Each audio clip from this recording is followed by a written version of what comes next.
W.E.B. Du Bois was a scholar, writer, editor, prominent African American civil rights pioneer, and the most important black protest leader in the United States during the first half of the 20th century.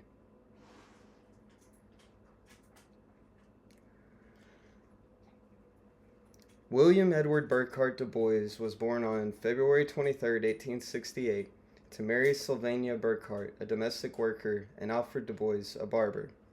Alfred deserted his family before William was 2 years old, leaving Sylvania to raise William alone.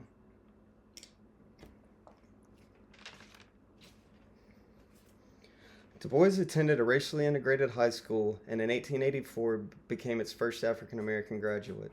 Frank Hausmer was Du Bois' principal while at his preparatory school in Massachusetts and became a mentor and helped Du Bois solicit scholarship opportunities and financial support from wealthy benefactors, allowing him to enroll at Fisk in 1885. After Fisk, Du Bois enrolled at Harvard University as a junior. He received a B.A. cum laude in 1890, a Master's of Arts in 1891, and in 1895 became the first African American to receive a Ph.D. from Harvard.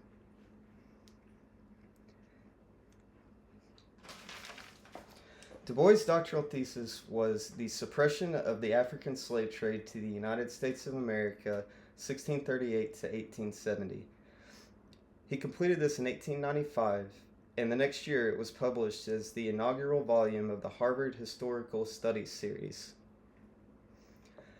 During Du Bois' lifetime, America was in a state of depression. It was segregated, and African Americans suffered severe economic limitations, limited access to education and healthcare, and were met with violence and discrimination around every turn. Armed with his education, his 2 bachelor's degrees, a Master's of Arts, and his doctorate, Du Bois went on to become a fierce opponent of racial discrimination and a pioneer of civil rights, advocating for militant civil rights protesting, challenging Booker T. Washington's stance of accommodation and political quietism. Although Du Bois' Berlin thesis was on economic history and his doctorate from Harvard was in history, much of his early important intellectual contributions were to the brand new field of sociology.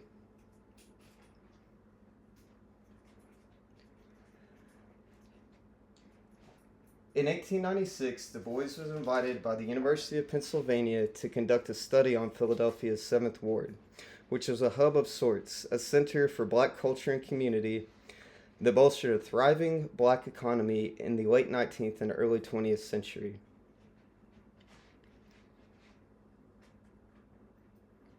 After 835 grueling hours of door-to-door interviews of 2,500 households, Du Bois completed his study of the beating heart of the black community in Philadelphia. It was a highly empirical study that addressed what Du Bois called the Negro problem and the appropriate political response to it.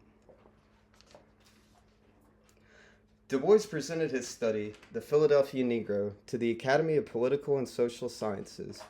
It was a methodological manifesto on the purposes and appropriate methods for scholarly examination of the condition of the African American. Du Bois felt that all African descendants had common goals and common culture, and he should unite as one. He fought to unite all African Americans to combat racial discrimination and inequality. He was a huge proponent of educating everyone and bringing everyone together. The movement he had come to be known as the modern father of was Pan-Africanism. This movement led to the formation and meeting of the Pan-African Congress, which met in 1900, 1909, and 1945. Pan-Africanism developed strategies against racial injustice and inequality. In 1904, Du Bois led the Niagara Movement, an organization that militantly advocated for the full civil and political rights for African Americans. They articulated an alternate vision of how African Americans should respond to the growing segregation and racial violence of the early 20th century. Their movement stalled, however, and was hampered by a lack of funds. In 1909, Du Bois and other African American leaders joined with white proponents of racial equality to form Du Bois' greatest contribution to the civil rights movement, the National Association for the Advancement of Colored People. The NAACP was at the front lines of the civil rights movement, publicizing racial injustices, initiating lawsuits to secure equal treatment for black Americans in education, public accommodations, employment, and housing. Du Bois was an officer and the only black board member of the NAACP. He also edited the monthly magazine for the group, The Crisis. Through this magazine, Du Bois was able to reach a large audience and rally support for NAACP policies and programs.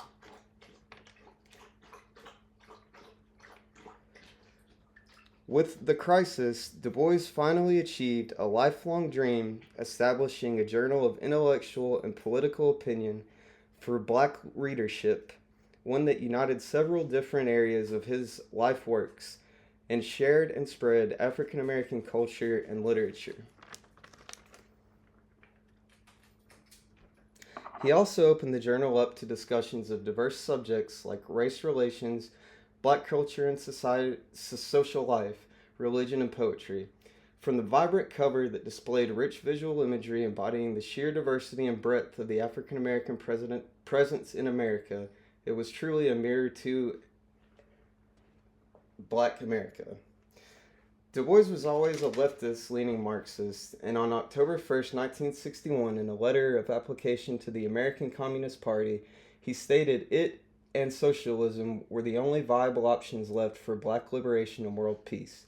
He became a citizen of Ghana, but always remained a leading advocate for civil rights and never stopped challenging racial discrimination.